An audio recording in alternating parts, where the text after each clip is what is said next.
오늘 하나님께서 저희에게 주신 말씀은 요한일서 1장 5절에서 10절의 말씀입니다.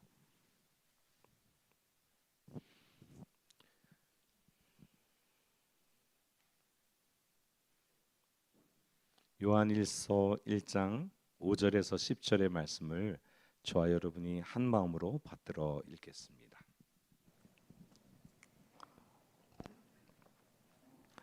우리가 그에게서 듣고 너희에게 전하는 소식은 이것이니 곧 하나님은 빛이시라 그에게는 어둠이 조금도 없으시다는 것이니라. 만일 우리가 하나님과 사귐이 있다 하고 어둠에 행하면 거짓말을 하고 진리를 행하지 아님함이거니와 그가 빛 가운데 계신 것 같이 우리도 빛 가운데 행하면 우리가 서로 사귐이 있고 그 아들 예수의 피가 우리를 모든 죄에서 깨끗하게 하실 것이요 만일 우리가 죄가 없다고 말하면 스스로 속이고 또 진리가 우리 속에 있지 아니할 것이요 만일 우리가 우리 죄를 자백하면 그는 미쁘시고 의로사 우리 죄를 사하시며 우리를 모든 불의에서 깨끗하게 하실 것이요 만일 우리가 범죄하지 아니하였다 하면 하나님을 거짓말하는 이로 만드는 것이니 또한 그의 말씀이 우리 속에 있지 아니하니라. 아멘. 잠깐 기도하겠습니다. 하나님, 이 진리의 말씀 우리가 함께 묵상하고 깊이 생각할 때에 주의 성령으로 조명하여 주시고 우리가 더 성결한 삶 추구하는 저희들 되게 하여 주시옵소서. 오늘도 우리 심령에 친히 말씀하여 주시고 주님 깨닫게 하여 주옵소서. 말씀대로 살아갈 능력을 더 입혀 주옵소서. 예수님 이름으로 기도합니다. 아멘. 우리는 지난 요한일서를 계속해서 상고해 볼 때 1절에서 4절을 세 번에 걸쳐서 함께 말씀을 나누었습니다. 첫 번째 나눈 것은 태초부터 창조 사역을 하신 생명이시고 빛이신 예수 그리스도, 바로 생명의 말씀이 역사 속에 실존하셨다 하는 이야기와 함께 제자들, 특히 사도 요한은 그 예수님을 친히 눈으로 보고 주목하였고 손으로 만졌고 친히 경험했다고 진술했습니다. 당시 초대교회 교인들은 이 요한의 증언을 들었던 것이죠. 두 번째 시간에 우리는 이 생명의 말씀을 우리도 경험해야 된다 하면서 길게 말씀을 나눴습니다. 아마 지루해서 너무 힘드셨을 분이 계셨을 것 같아요. 하여튼간 여러분들이 허락해 주셔서 12시가 넘어서 12시 17분까지인가 말씀을 나눴던 것 같아요. 이 말씀, 생명의 말씀 우리가 경험해야 되는데 그 말씀은 구원의 말씀이요 창조의 말씀이요 마른 뼈를 살리는 생명의 말씀이 오늘날 그리스도인들에게 은혜의 말씀, 치유의 말씀, 권고의 말씀, 죄를 깨닫게 해주는 말씀, 예수를 주고 고백하는 말씀, 믿음의 말씀, 위로의 말씀, 의의 말씀, 자유케 해주는 말씀으로 정말 다양한 말씀으로 경험할 수 있다는 것을 함께 나누었습니다. 그렇게 경험하고 계시지요? 아멘인 줄로 믿습니다. 옆에 분에게 한번 물어보실까요? 그 생명의 말씀을 경험하고 계십니까? 아멘. 왠지 눈을 안 맞추고 피하는 분 계시면 축복해 주세요. 그 생명의 말씀을 매일매일 경험하시기를 축복합니다. 아멘. 그리고 지난번에 함께 나눌 땐 이 생명의 말씀을 경험하는 때에 사귐이 있다. 어떤 사귐이냐 하면 성도들 간에도 사귐이 있지만 우리의 그냥 사귐이 아니고 영적인 사귐, 예수 그리스도와 하나님과 함께하는 사귐이 있다는 것에 관해서 나누었습니다. 그리스도 안에서 성령을 통해서 함께 교제하는, 하나님과 함께하는 영적인 교제가 이 말씀을 경험하면서 있다는 것이죠. 이 사귐을 통해서 얻게 되는 기쁨은 세상 사람이 알 수가 없는 기쁨이에요. 예수 믿지 않기 때문에, 말씀을 경험하지 못하기 때문에 이 말씀을 경험하는 기쁨을 알 수가 없는 거죠. 그리고 이 세상 사람들이 뺏을 수도 없어요. 하나님과 나와의 관계에 있기 때문에 누가 빼앗아갈 수 없는 기쁨입니다. 이 말씀을 경험하며 이 말씀 안에 있는 주님과의 깊은 사귐을 갖고 있을 때 세상 염려가 우리를 해방할 수도 없고 죽음조차도 이것을 끊어낼 수 없다. 예수 그리스도 우리 생명의 말씀과의 사귐은 우리에게 기쁨을 누리게 하고 계속 영원한 차원에까지 이어가게 한다 하는 사귐에 관한, 영적인 사귐에 관한 말씀을 나눴었습니다. 다 생각나시는 줄 알고, 그런데 사귐을 하는데, 하나님과 사귀는데, 하나님과 영적인 교제를 하는데 전제 조건이 있다는 거예요. 한 가지 문제가 있어요. 우리에게 큰 문제가 있어요. 그것은 무엇이죠? 죄의 문제입니다. 우리가 주님과 사귐을 갖지 못하는 이유 중에 하나, 아니 사귐을 갖지 못하는 게 아니라 하나님과 만나지 못하게 하는 이유 중에 가장 중요한 이유, 그것은 바로 우리의 어두움, 우리의 죄 때문입니다. 요한일서가 지금 이 문제를 규명하면서 우리의 어둠과 우리의 죄가 하나님과 사귐을 못하게 한다라고 말하고 있는 것입니다. 오늘 본문은 하나님이 빛이시라는 것을 예수님으로부터 직접 들었다고 강조하며 말씀을 시작하고 있습니다. 빛은 어두움하고 함께 할 수 있나요? 없어요.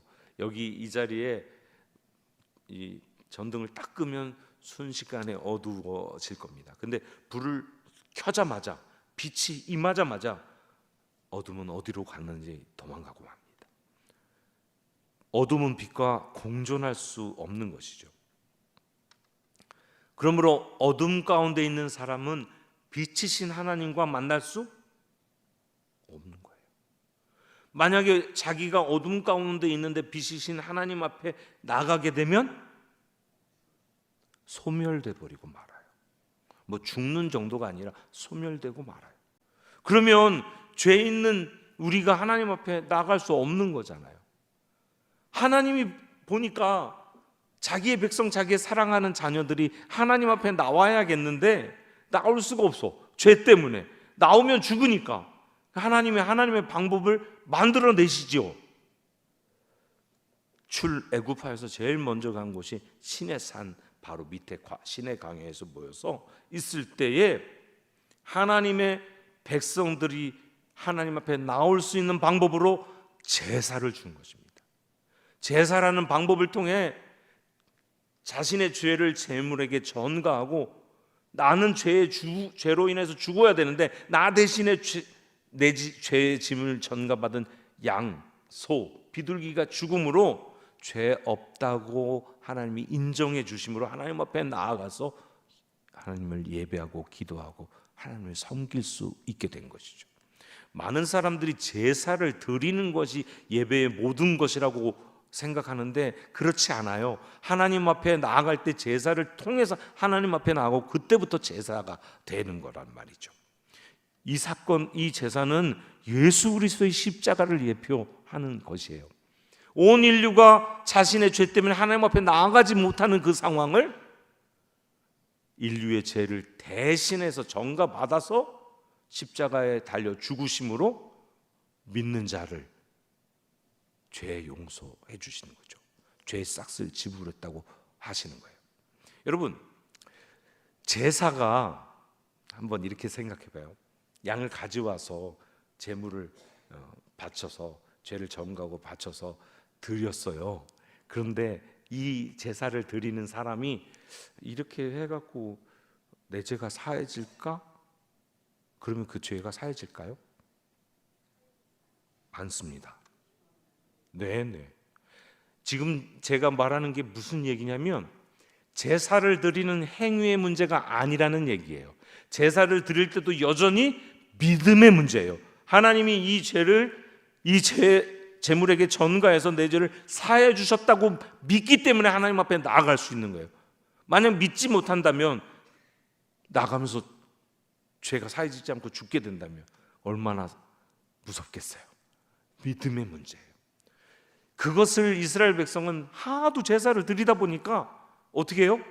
습관이 돼버렸어. 그냥 아무 제물이나 바치고 아무 제사나 함부로 드리니까 하나님이 뭐라고 말씀하시냐면, 얘들아 나 그거 지겹다. 너희들 기름 드리는 거 원치 않아. 제사 냄새 이제 지겨워. 내가 원하는 건 상한 심령이고 마음을 주님께로 가지고 오는 것이지 그 제사의 행위 제물이 아니야 라고까지 말씀하시는 것이죠.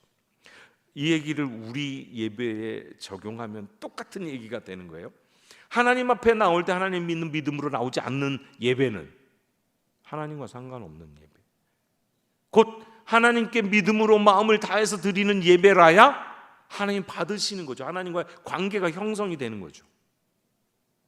우리 교단 이름은 성결교단이에요. 되게 좋은 이름이죠. 거룩한 교단이란데, 거룩함을 추구하는 교단. 너무너무 그것을 추구하는 것을 성결이라고 하는 말로 표현했잖아요. 곧 하나님 앞에 나아갈 때 성결해야 된다는 걸 인식하고 있는 거죠. 그래서 죄의 문제를 해결하는 노력들을 해야 되는 거죠. 언젠가 한번 제가 이런 설교를 했어요. 기억하실지 모르겠는데, 우리가 상당히 심각한 문제 중에 하나가 죄를 죄로 여기지 않는다는 사실이에요. 죄를 죄로 여기지 않는 이유는 많은 사람들이, 세상 사람들이 그렇게 생각하니까 죄를 죄로 여기지 않는다는 거죠. 일반적인 세상 상식으로는 죄가 아닌데 교회로 가지고 오면 죄일 수 있어요. 하나님 앞에 조금이라도 거짓이 있다면 그것은 죄예요. 세상의 방법, 세상의 가치관이 세상에 그냥 교회 안에 그대로 들어온다면 죄가 될 수 있다는 거죠. 예를 들어서 제가 하나 얘기했는데 아직도 청년부에서는 논쟁이 되고 있습니다. 선한 거짓말. 선한 거짓말이 죄일까요? 아닐까요? 저는 분명히 말씀드렸습니다. 선한 거짓말은 없다. 그것도 죄다. 그것이 죄라고 여겨지는 이유는 자기 자신이 알아요. 거짓말을 하는 순간 심장이 뛰거든요. 우리 양심이 작동해서 거짓말이 거짓말인 줄 안다고요. 괜히 선하다는 말로 커버하려고 해도 죄는 죄죠. 죄가 죄라고 누구 이거 말했으니까 죄야 이렇게 말하는 정죄하려고 말하는 것이 아닙니다.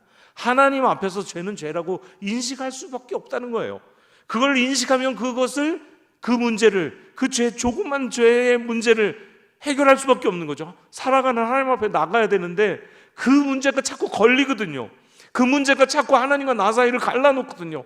자꾸 하나님 앞에 부끄럽고 하나님 앞에 죄송스러운 문제가 조금이라도 있다면 그건 죄라고요.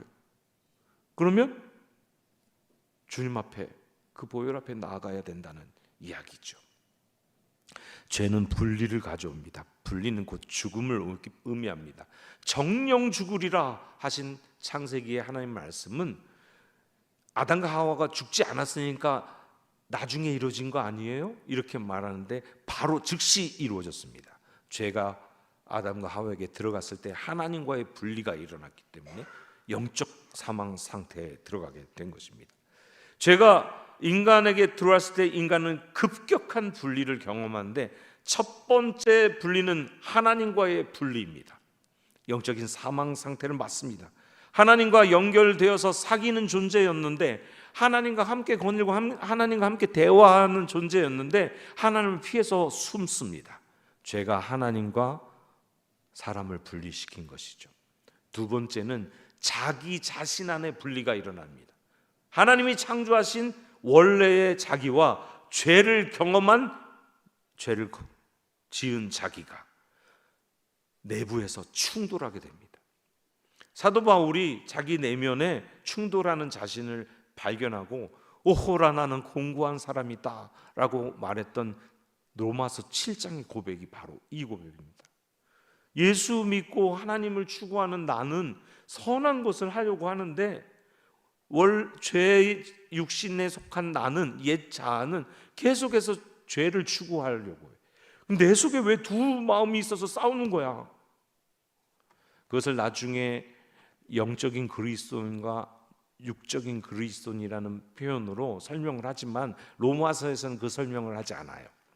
곧 우리 심령 안에 우리가 영적인 사람으로 잘 살고 있지 못한다면 어떻게?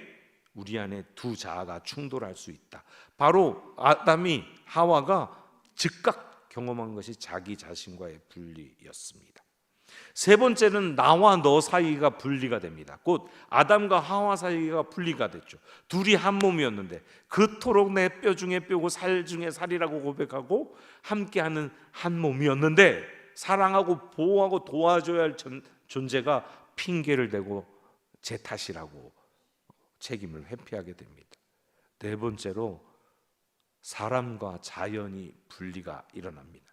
자연이 사람의 죄 때문에 사람이 온 자연을 다스리는 책임을 맡았던 존재이기 때문에 사람이 범죄하자 자연도 저주를 받게 되고 인간에게 필요하고 아름다운 것들을 잘 내주던 땅이 엉겅퀴를 내고 땀 흘리며 노동을 해야 간신히 먹고 살 수 있게 된 것이죠. 그 뒷장에 보면 형제 간의 분리가 일어나서 서로 죽이게 됩니다.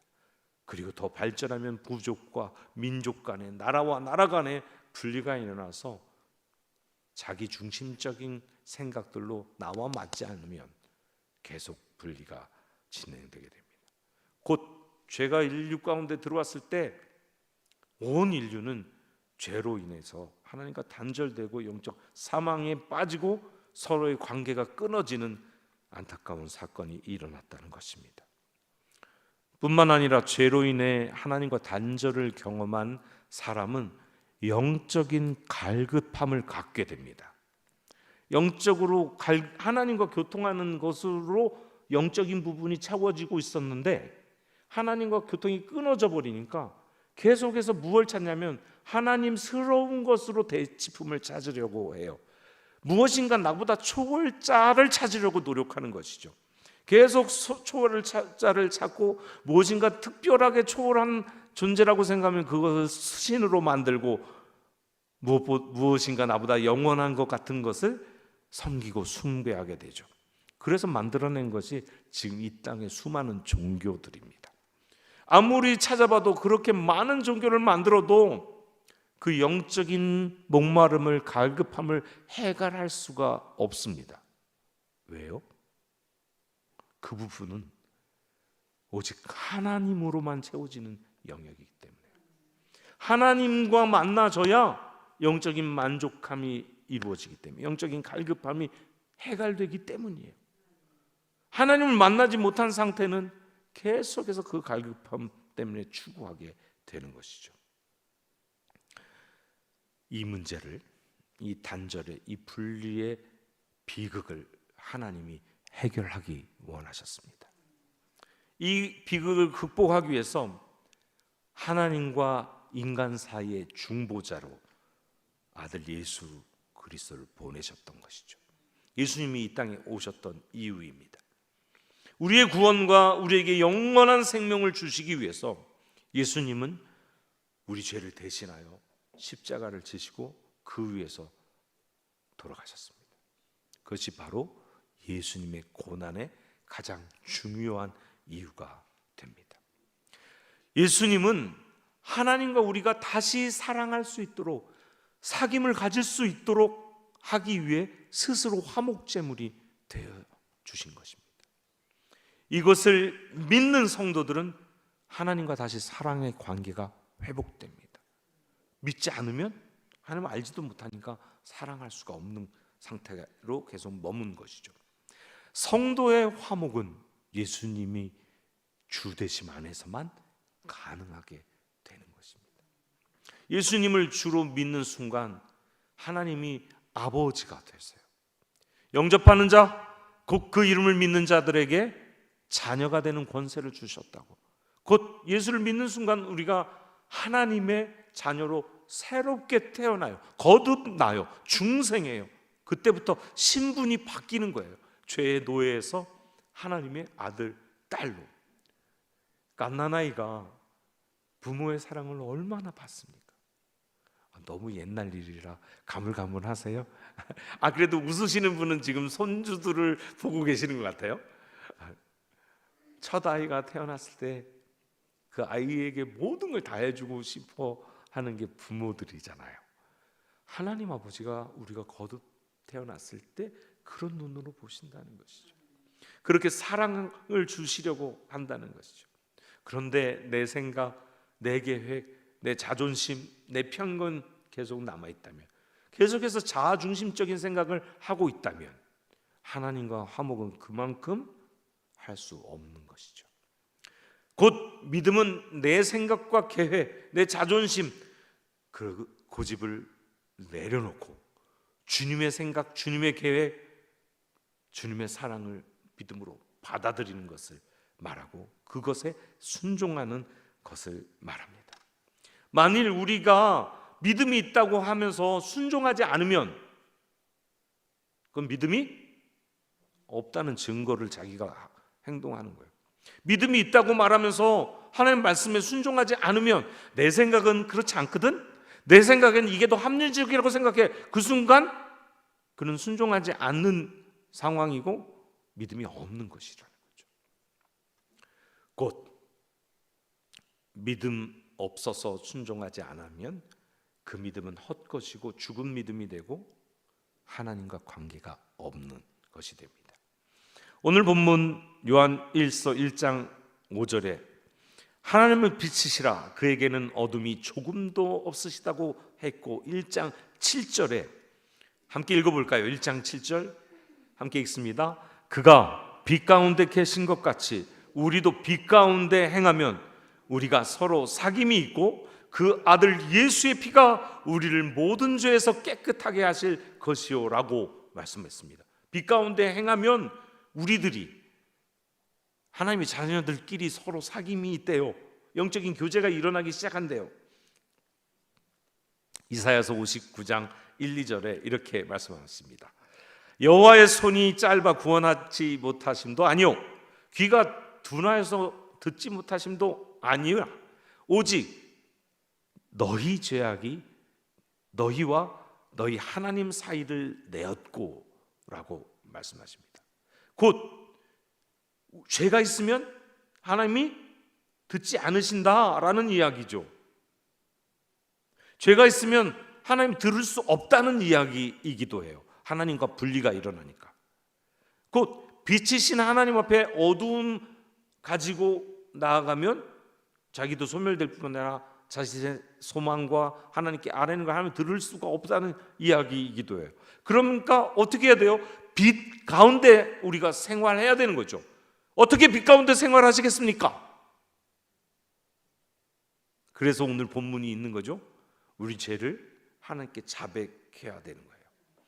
우리가 예수 그리스도의 십자가 사건을 받아들이고 우리를 위해 죽으시고 다시 사신 예수 그리스도를 구주로 믿고 우리 죄를 자백하는 순간 이 빛이시고 거룩하신 하나님과 죄인인 나와 이제 죄를 씻음받은 나와 사귐이 회복되는 순간입니다. 요한일서 1장 8절과 9절입니다. 너무너무 잘 아시는 구절이고 1:1 제자 양육을 했다면 다 외우시는 구절이고 또 설교로도 많이 들으셨을 것 같지만 한 목소리로 한번 읽어보겠습니다. 8절 9절 만일 우리가 죄가 없다고 말하면 스스로 속이고 또 진리가 우리 속에 있지 아니할 것이요 만일 우리가 우리 죄를 자백하면 그는 미쁘시고로사 우리 죄를 사하시며 우리를 모든 불의에서 깨끗하게 하실 것이요 우리의 죄, 우리의 믿음 없음, 우리가 하나님 없이 내 마음대로 살았던 나의 삶을 하나님께 자백하고 하나님 앞에 나아가면 주님은 용서하신다는 이야기입니다. 하나님 미쁘시니까, 하나님 믿을 수 있는 분이시니까, 또 의로우신 분이시니까 주님의 보혈을 의지하고 그 주님 앞에 자백하기만 하면 하나님이 빛 가운데 행할 수 있도록 만들어 주신다는 이야기입니다. 주님은 이미 이 세상의 모든 죄를 위해서 십자가를 지셨어요. 그리고 용서하셨어요. 그러므로 미쁘신 주님을 믿기만 하면 그 믿음으로 하나님 앞에 우리 죄를 자백하기만 하면 용서받는 것입니다. 이 용서는 영원한 것이고 후회하지 않으십니다. 그리고 주님과의 깊은 인격적 동행을 사귐을 시작하게 되는 것입니다.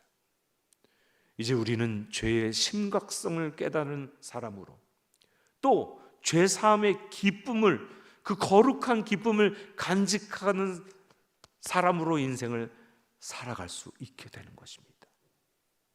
아멘이십니까? 왜? 나 오늘도 죄 졌는데 우리 아들한테 한마디 했는데 우리 손주한테 야단치면서 했는데 그런 것도 다 죄잖아요, 그죠? 살짝쿵 거짓말도 했는데 그럼에도 불구하고 미쁘시고 우러운 하나님 앞에 나아가서 죄를 고백하면 되는 것이죠. 이미 우리 죄를 사하시기 위해서 십자가에서 지신 주님을 여전히 믿는 거죠. 우리는 이 땅에 사는 동안 아직 죄로부터 완벽히 분리될 수 없는 존재입니다. 삶을 살아가면서 이리저리 부딪히면서 죄라고 하는 더러움을 계속 묻게 되어 있습니다. 그러나 죄의 심각성을, 그 더러움에 대한 심각성을 안다면 또 씻어내야죠. 막 밭일을 하는데 온 손이랑 얼굴이랑 먼지를 다 뒤집어 쓰고 그것을 씻지 않는 사람이 없잖아요.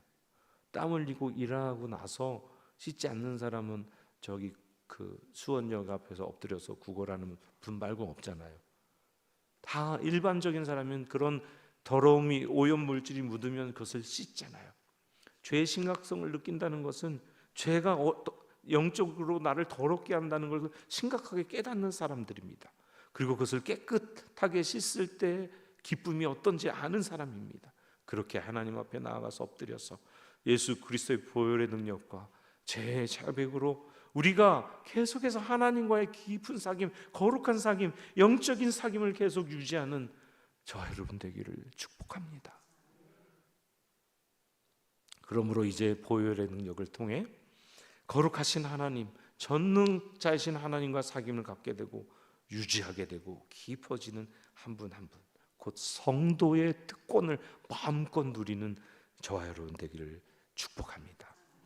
사랑하는 성도 여러분, 하나님과의 거룩한 사귐을 누리는 여러분이 되시는 것, 곧 사귐을 갖는 것이 영생입니다.